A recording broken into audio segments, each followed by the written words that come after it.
Hello, everyone. This is TechCom, bringing you Terminator lore since 1984. And with me today, I am talking with Ghost, a fellow Resistance soldier and fan of yours truly. Welcome, Ghost. Glad to be here. Good. Now then, let's get to the nitty and gritty of this, shall we? Be my guest. Alrighty. Now, first off, to start this off, let's try to keep a good momentum going here. When and how did you first get into Terminator? Oh, God. I saw my first Terminator film when I was living overseas as a young boy over in Russia. Now, I didn't see T2 when I came here to U.S. Now, when I came to U.S., I saw T2. I was visually blown away. And I figured out, okay, there has to be something more to this. So I delved into whatever books I can find. And I said, okay, Then I saw my first game I ever played of the franchise was the first Terminator pinball machine. Oh. Yeah, those are hard to find, mind you. Yeah. I remember the T2 pinball game. I love that, how they had like the gun to shoot the ball. Oh yeah, I played that one too, mind you. Yeah, I don't think I played the first Terminator arcade, but yeah, I definitely played T2. I played the T1, T2 pinball. I played I played the Salvation arcade console cabinet. Mm-hmm. The Salvation one, mind you, and I also played the T2 console cabinet. Now the T2 console cabinet, I actually broke the record on that one for my, which unfortunately I wound up spending at least 50 to 80 bucks in quarters. Ouch. That sucks. Well, I mean, the thing about it is, I came with the mentality is like, say, with me is, I'm not going to let a machine beat me. I'm going to beat the machine. And that's good. That's very good. I mean, I just remember, it's not Terminator, but Suburban Commando, there was a game in that movie that was also in Terminator 2, Afterburner, though it was like Star Command or something like that. And basically Hulk Hogan, he was so determined to push the game to the point where the arcade machine like stuck out a white flag of surrender. Yeah. Well, see, at the time, okay, there was a big, at the arcade where I was playing it, there was a big tournament going on with it. Yeah. And unfortunately, I only caught the tail end of it, and I wasn't able to qualify. Oh. But here's the thing about it. The owner / operator of the arcade, the whole arcade, saw that I beat the high score, and basically he said, we're putting you in. And not speak no English at the time. Well, I spoke broken English. Ah, that's understandable.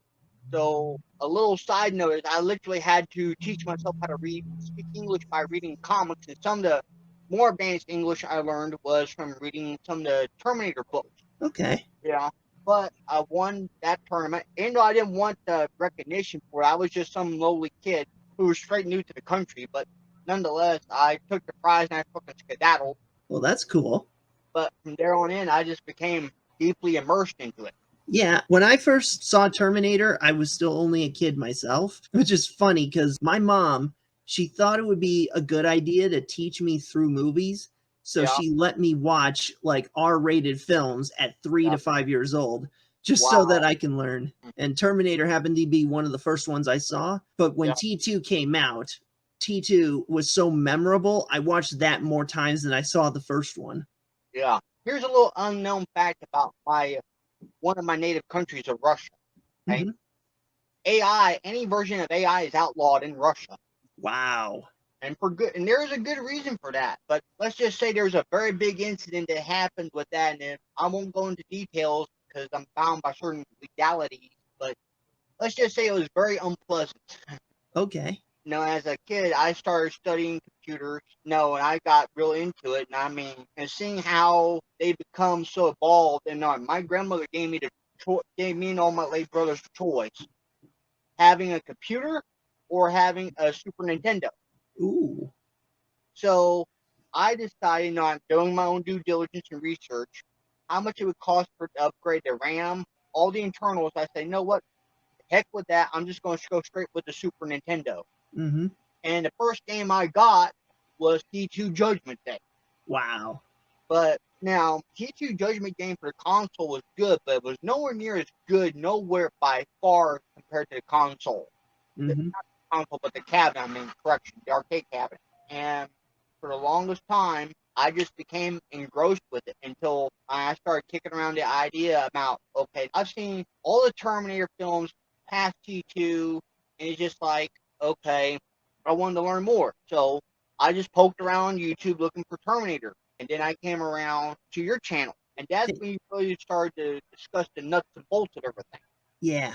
And coming from my former profession, I think about, okay, and then I posed some questions to you, and I joined your Discord. And I appreciate it. Thank you. You're welcome. And I met a gentleman on there, Mr. Pepler, mm-hmm. who has a lot of movie writing background because he studied practical effects in college. And I linked up with him, and we're in the process of actually, well, he's doing all the major heavy lifting here. I'm just helping him with some small tidbits and details here and there. Yeah. With this project, and we're in the process of actually getting it all fully fleshed out and everything, and getting it ready for to do a test pilot to actually get this to be an actual sequel to T2. Awesome.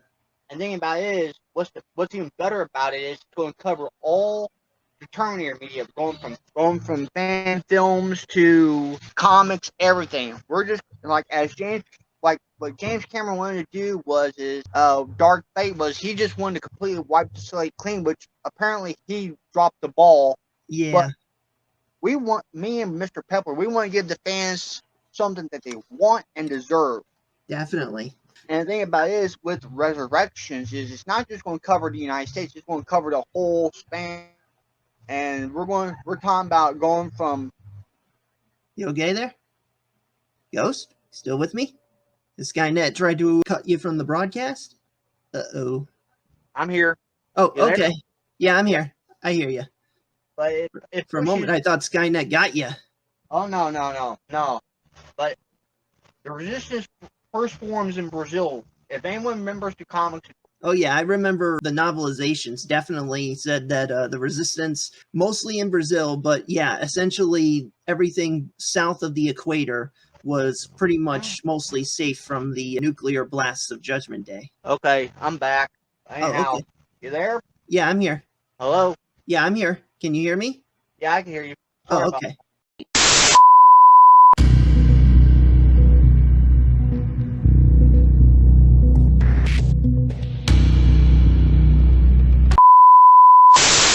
Now, I'm willing to bet that you're wondering about why Ghost wears a helmet and mask. Yeah, so that when the time is right, he can unmask himself, right? No, not just that. Because during his time in the North Mountain facility, he was scarred as a form of torture. Ooh. Yeah, and specifically, it was a cold burn along down the right side of his face, starting from the top of his forehead down the entire right side of his face. Oof. Yeah. To give a comparative analogy, I don't know if anybody's ever played the Mortal Kombat 2 game. I have. Okay, so you remember Kuai Li Yang? Yeah. Sub-Zero's brother. Yeah, the second Sub-Zero, yeah. Yeah.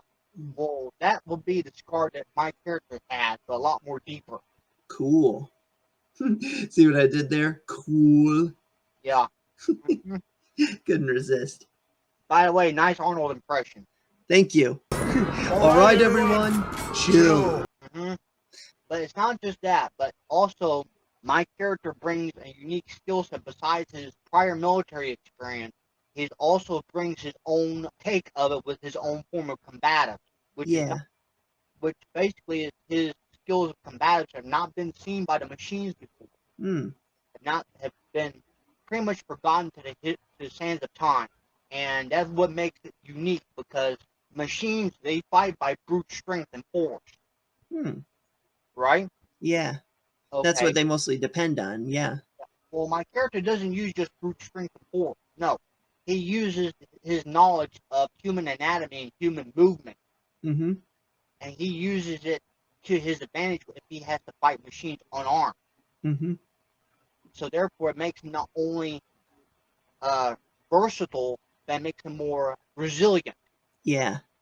But the thing about it, with him being what they call an Aspie, he's more in tune with his environment. Mm-hmm. And real life Aspies are, again, the same way. They're hardwired with their environment. They know everything, their senses is hardwired to their environment. And that's how Ghost is himself. not only as an athlete, but also as a person who spent time in the woods as a child. Those skills translate over. You follow what I'm saying? Yep. But yeah. Now there's a question I did want to ask. We did talk about this before during our back and forth on Discord regarding plasma rifles. Yeah. I think you did say the best design for something like a plasma rifle would be along the lines of an AK-47? Yeah. Okay. Could you explain how so? Well, the thing about it is, if you look at the heat treating process of the AK-47, they go through an extensive heat treating process. Now, there are two types of AKs. You have the old Russian com block AK-47s, which are made of stamped sheet metal parts, and you have the more newer ones, which are milled from solid steel. Now, they both go through a heat treating process, but the ones that are made of stamped sheet metal parts are a lot more durable. And the reason why that being is because of the different rock wool hardness of it. Now, the rock wool hardness of a milled receiver is, like I said, a rock wool hardness between 30 and 46. Now, that's of the milled receivers. Now, if you're talking about stamped sheet metal receivers, then you're talking about, say, a rock wool hardness between 48 and 64, roughly. And that makes them more durable with heat. And two, they can take a substantial beating. I mean, I don't know if you ever follow any YouTube firearms channels, but they can show. Not too much. Most of what I do know is what I've seen in the movies and pulled up on a few like wiki pages for some of the weapons that I covered and the lore of the weapons and such. Yeah. But yeah, I don't watch too much when it comes to the weapons, but I try to follow what I can to be accurate as possible. Yeah, well, an AK-47, a truly functioning select fire AK-47, the cycling rate can go from anywhere from, if you're talking about an AK-47 that has a milled receiver, a solid steel milled receiver can go from anywhere between 180 to 250 rounds a minute. That's a high cycling rate. Yeah. Now, if you're going with stamped sheet metal parts, it can go from anywhere between 450 to 500 rounds a minute. That's on fully automatic. Wow. The thing about it is those barrels will get hot, but they will not warm. You might wear out the chrome lining of the barrel, but it will still fire. Yeah. And the thing about it is they're built like hell. I mean, that's why I would say if you're going to have a plasma-based weapon, you need an AK-47 to build it off of. Specifically, an old Soviet-era com block AK-47 was made from stamped sheet metal parts. Yeah. In regarding the liquid metal Terminators, you know, the T-1000, the T-1 seeing as though in Terminator 2 they said that they were an advanced prototype, but obviously they were able to do a lot of damage even though they were very rare, and Skynet built like only the one because supposedly it was the one Terminator that was so unpredictable Skynet actually feared it. Yeah. But because it still tried to carry out the mission despite its unpredictability, should Skynet be making more T-1000s? Well, given the fact of it is that we've already seen a T-2000 and Genesis, I would not be a bit surprised if they've already had started bringing out more updated versions of the T-2000. Okay. And I also would not be a bit surprised if we start seeing, like, say, the T-888, like the Cameron version. Yeah. Or, like, say, the I-950s, which are the infiltrator, the real infiltrator model, the hybrid. Now, the hybrids are a little bit more trickier to detect because they have human organs in them. Yeah, they're kind of like Marcus from Terminator Salvation. Yeah, but again, they still react to magnets. But yet again, who has a magnet on them readily available? The Resistance.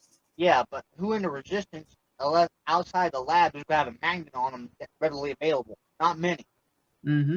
So therefore, Ghost has to advance more to distinguish a human from an I-900 series. So it's a continuous evolution of the human syndrome. Yeah. Would you like to see the T-70s from the Terminator 2 3D Battle Across Time attraction be made canon to the Terminator franchise? That would be... I've never seen a picture of them personally, but it would be interesting. Oh, I can pull up the picture right here. Sure. Please show. Okay. Alrighty. Here we are. This is a good one. There we go. That's the T-70. Oh Yeah, yes. Yeah, that would be more like saying in the earlier phases of pre-war. Yeah, because that's one of the things that made me want to go to Terminator 2 3D Battle Across Time in Universal Studios Florida as a kid. They were showing like this predecessor to the T-800 Endoskeleton. I could recognize it because you know those giant circular shoulder joints, those cog-like cylinder shoulders? That's how I could tell a Terminator, because I don't know of any other robot in sci-fi that have those cylinder joints. Yeah, I agree with that, and I can see that becoming a possibility, like saying in the pre-war, like say when they were being first shown to the military high brass. Because again, taking what I've seen, and even though this is my first time seeing it, I can definitely see them being shown in a demonstration to the military high brass. Yeah. And the cool thing about it is that it's got one arm, but obviously the fingers are a little almost claw-like rather than humanoid. But you can almost see how it's nearing the point of being human-like. And meanwhile, the other arm has like a gun on it. Now, if you look back at Salvation, those were actually shown in Salvation. They were actually acting as the guards at the prison labor death camp. Yeah. But it would have been nice if they got to see more action than just be guards. Very true, and that's what we're hoping to achieve with Resurrection. Yeah. And the mini hunters from the future war scenes of Battle Across Time also need to come back. Oh yeah, and the thing about it is we're going to be doing like say a whole evolution during the whole Resurrection. We're going to be doing like say an evolutionary introduction to all of these different models. Yeah. Now, I don't know if you remember, if anybody has remembered T1 and T2 in the first opening scenes during the Future War, where it shows the older John Connor. Yeah. I do believe his name is Michael Edward. Yeah, he reprised his role as future John Connor in the fan film Skynet. Yeah, well, we're planning on bringing him back into the franchise. Cool. Now, he won't be reprising his role as John Connor right away. No, he'll be starting off as his role as my commanding officer. Cool. General Richard of the Marines. Now, as the war progresses, he will reprise his role as a more older John Connor. Yeah. Now, we all know in T2, Edward Furlong portrayed the younger John Connor. Mm-hmm. Well, we're talking about bringing him back as the more younger John Connor. Yeah. Like in his 20s, 30s, and 40s. But yet, as the war progresses into the second human-machine war between the Resistance and Legion, therefore, Mr. Edwards will reprise his role as older John Connor. Yeah. And it'll be very interesting. Everybody will get to see how John Connor will actually hold up his role as a leader of the human resistance. Because in Dark Fate, he was killed off way too soon. Yeah. And the fans really want to see how Edward Furlong can hold up as a younger John Connor and everything. Mm-hmm. Now, as Mr. Edwards takes over as the older John Connor, you will see Mr. Furlong take over as one of the commanders of Pepper Resistance Division. Now, if anyone remembers the PC DOS game Terminator 2029, we all remember the Resistance have a specialized research facility called Block 1, correct? Yeah. Okay, well, we're in the process of putting that into the storyline, but it won't just be one facility. They'll be split up into 3 specific regions of the country, of the United States. Any questions on that? Not at the moment. I will say this, definitely going to have to wrap this up now, but I will definitely look forward to a part 2 for this. Of course. It's an honor and a pleasure to have this interview, Mr. Petcom. Same here, and glad this time the recording session is going much better. Yeah. Yeah, it just sucks the first time we tried it and the thing got scrambled. Yeah. Well, bottom line is I've enjoyed it, and I look forward to a part 2. Definitely, same here. Before we do go, recent news, sad news, sadly. I just thought it should be made aware. A Terminator alumni from the OG film, first 2 films, recently passed away. Mr. Earl Boen. Yep. Dr. Silverman himself has departed, sadly. Yeah, departed from stage 4 lung cancer. Yeah.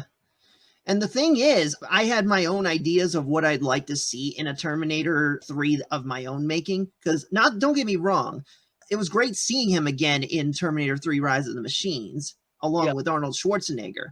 It's just that movie, even though it tried to continue the films, it just felt so different from the first two. I mean, the designs of the machines were different, and he was the only one, aside from John, who seemed to remember the Terminator. It's like when the cops showed up, I didn't see any of them recognize him as like the guy from the Cyberdyne incident or 1984.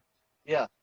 So that's why I would have liked to have tried to bring him back as Dr. Silverman one more time to try and, show something else with him. Sadly, that might not be in the cards anymore.